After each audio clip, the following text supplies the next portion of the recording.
일기 신도시 특별법이 추진 중입니다. 일기 신도시는 90년대 초반에 지어진 단지들로 벌써 30년이 넘어서 노후화되었지요. 노태우 대통령의 전국 200만 호 정책에 따라서 진행이 되었는데 88년도 올림픽이라는 거대 인프라 건설 사업 뒤에 이루어진 일기 신도시 개발이라 건설 자재가 부족해서 바닷물에 섰고 공굴이 쳤다는 이야기가 있어요. 차후에 연구되어진 내용이긴 하지만 기준치 이상의 염분을 담고 있는 콘크리트를 사용한 경우 안쪽에 철근이 녹이 슬어서 부실 공사의 위험이 있다고 합니다. 일기 신도시 이전의 80년대 아파트들보다도 층간소음에도 약했고요. 외벽 균열까지 문제가 한두 가지가 아닙니다. 여담으로 벽 안에 쓰레기를 채운 쓰레기 아파트의 원조가 바로 이 일기 신도시입니다. 우선 오래된 건물을 개발하는 방법에는 리모델링하고 재건축이 있어요. 리모델링은 아파트 주요 골격은 살리고 내부의 면적을 넓힌다든지 수직으로 올려서 세대를 늘리고 일반 분양 물건을 만들어요. 그리고 그 이익금을 가지고 기존 소유자들의 부담을 줄이는 방식이에요. 그리고 용적률에 여유가 있거나 종상향을 통해서 재건축을 하는 방법도 있어요. 재건축을 하려면 일단 리모델링보다 비용이 많이 들기도 하고요. 일반 분양 가능한 세대수가 충분히 늘어나야 사업성이 있어요. 건물을 통째로 다시 올리고 더 높이 그리고 더 많이 올릴 수 있어요. 일기 신도시는 이미 충분한 용적률 때문에 재건축이 아닌 리모델링을 추진하고 있었어요. 아까도 말씀드렸듯이 바닷모래가 잔뜩 들어가고 부실 공사가 많아 수직 증축도 어렵고 이런 상황에서 사업성을 논하기도 힘든 상황이었지요. 이렇게 이러지도 저러지도 못하던 일기 신도시를 살려낼 방안을 국토부에서 발표한 거예요. 현재 200% 정도인 일기 신도시의 용적률을 최대 500%까지 올리겠다. 여기서 단서는 최대 500%예요. 500% 용적률로 지어진 아파트는 수원에 있는 화서역 파크 프리지오가 있는데요. 최대 46층까지 지어진 아파트로 분양 당시 닭장 아파트로 사람들의 놀림을 좀 받았었어요. 그리고 헬리오시티가 285%인데 가락시장 쪽 지나가다 보면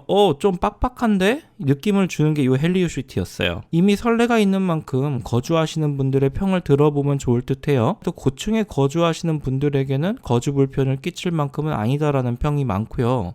그 고층과 달리 저층의 경우 답답하다 느끼는 층이 있는 것으로 보여요. 사실 이런 불만들은 어느 아파트에서나 나오는 일반적인 내용 수준이어서 결국에는 큰 불편은 없다 정도가 될 것 같습니다. 최대 500% 용적률을 주는 곳은 역세권이란 표현이 있는데요. 과거 서울시에는 용적률 특례의 조건으로 역세권을 말했을 때 지하철역에서 500m 인근이란 표현을 썼어요. 이런 표현이 있었던 만큼 역세권은 반경 500m 정도로 생각을 해야 될 것 같습니다. 해당 부분은 각 지자체의 도시계획 조례로 정해질 내용이기에 향후에 꼭 확인하는 것이 좋겠습니다. 분당의 경우 평균 184%의 용적률을 가지고 있는데요. 2배 이상의 활용 면적이 넓어질 수도 있고 이에 따라 아파트를 더 높게 그리고 세대수를 더 많이 늘릴 수 있게 됩니다. 그러면 일반 분양을 할 수 있게 되고요. 사업성이 높아질 수 있다면 리모델링이 아닌 재건축도 가능해지는 상황이 된 거예요. 이 특별법에 해당이 되려면 택지 조성을 하고 20년 이상이 경과한 100만 미터 제곱 이상의 택지여야 하는데 이를 만족하는 곳은 수도권 일기 신도시와 부산, 대구, 광주, 대전의 주요 신도시들이 해당이 돼요.